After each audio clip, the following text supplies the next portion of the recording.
Hello everyone, welcome to Yoga Upload. I'm Maris Aylward. Today is Tutorial Thursday. This is the last video of our inversion series and we'll be working on headstand, Sirsasana.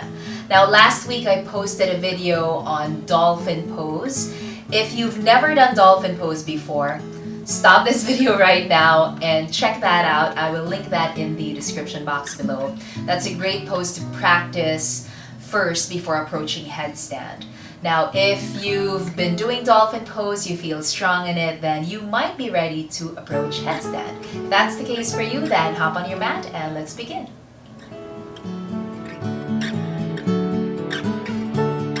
Today, start on all fours to set up for a dolphin prep pose.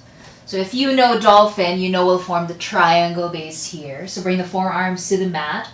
And elbows are about shoulder distance apart, so you can maybe cup the elbows lightly just to measure that. Interlace the fingers. Just have your pinky finger inside so you're not crushing it, just like in your dolphin pose. Now the difference here would be, let me come up for a bit. The difference here would be we'll put the crown of the head on the floor. But it's just a very light pressure, very little weight there. A lot of your weight will be on your forearms, should be on your forearms, so you don't hurt your neck.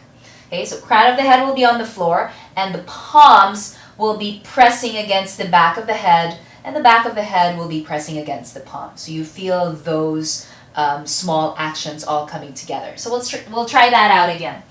So triangle base, elbows are about shoulder distance apart, interlace the fingers. Okay, now we'll do this step by step. So I'll be starting and pausing and going again. Crown of the head to the floor. And my palms are gently pressing against the back of my head. Now notice if your neck is starting to shorten. Keep the neck long, shoulders away from the ears. And do that pressing action of the back of the hands and your head. Now legs, dolphin legs, like your downward facing dog legs. Tuck the toes under and come up. Good, so you're pressing the forearms down. There's very little weight on my head. In fact, I could even lift my head, but that really just depends on your body. So very little weight there. My neck is long. Core is strong. Pull the belly in. And just hang out here for a moment and let yourself feel the pose. Press the heels down for a bit here. Now make sure the elbows are not going in or going out. Keep them in this position. Keep your triangle base strong. Okay, now take a short break. Bring the knees down. Okay, so that's just a little prep. If that is too challenging, if you feel like the weight is all on your head and you're doing this with your neck, then maybe keep practicing your dolphin or keep practicing that prep pose until you feel more confident and until you feel stronger in it.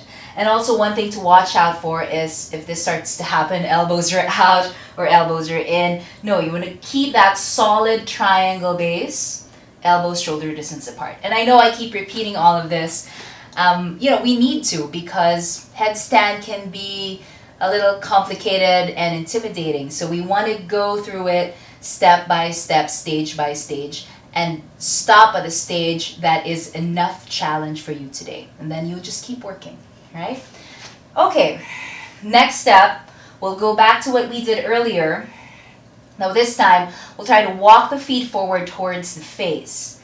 And this is what you need to wait for. You need to wait for your body weight to shift to your triangle base. And the feet will start to become lighter. So you'll see what I mean in a moment here. So form the triangle base. You know how to do that. Crown of the hand on the floor. Press the palms and the back of the head against each other. Neck is long, shoulders away from the ears. Okay, you got your base steady. Come up. Now we'll start to walk the feet forward. Walk, walk, walk. You can do this with knees bent or straight legs.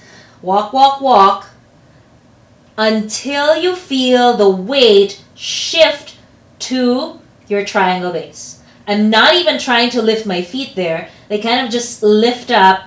They feel so light because I've shifted my weight to my forearms. And that's what you want to do, is to wait for that shift, because it's the forearms, the shoulders, the arms, the core that will help you in your headstand, not your neck, not really the head. Just very little weight, very little pressure there.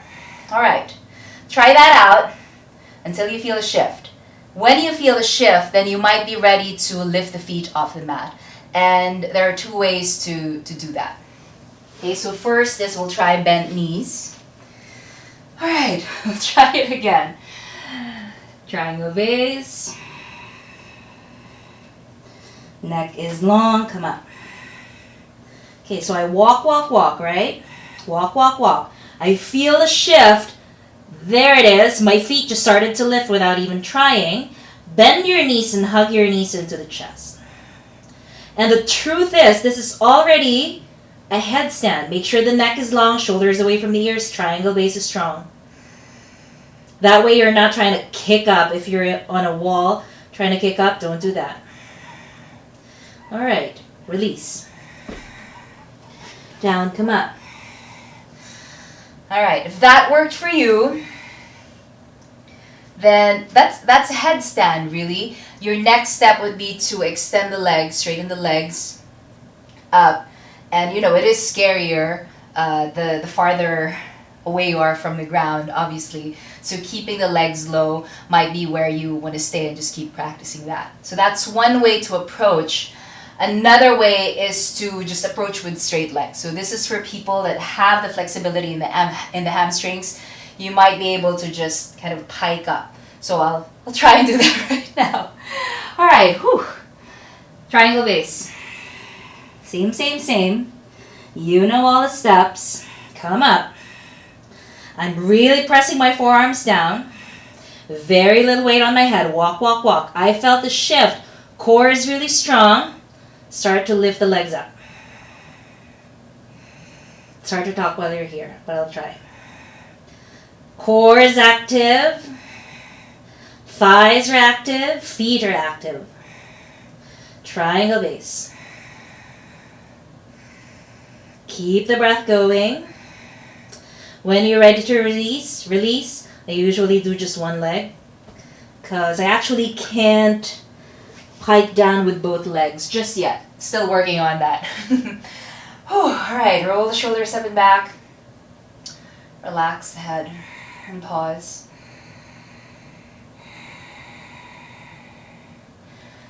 And that's your headstand Sirsasana. All right, that was a lot for me to demonstrate all the stages and all the different options that you can do. I hope that was helpful. Really, I gave you 3 or 4 things that you can possibly work on today. And, you know, the important thing really is to protect your neck, protect your spine. So if something is too challenging, you start shaking, it's just too much, stop there, and that's what you work on. As that starts to become more accessible, you feel stronger in it, you move on to the next part. And you notice I didn't use a wall for that. And I used to teach it using a wall, but the tendency is people want to get up. They want to get up into the headstand and they start kicking and flailing and all of those things. So it's good to practice headstand without a wall, because then you really are moving with awareness, with control. And I feel that you're safer that way, because you will stop when you're supposed to stop, because there's just nowhere for you to go. You don't have a wall to help you out. So I hope that you learned something from that. I hope that was helpful. Let me know what your experience was. And I love to hear from you. If you like the videos that I make here, make sure to subscribe to the channel. The link is in the description box below. Thank you so much for joining me today. I'll see you next time.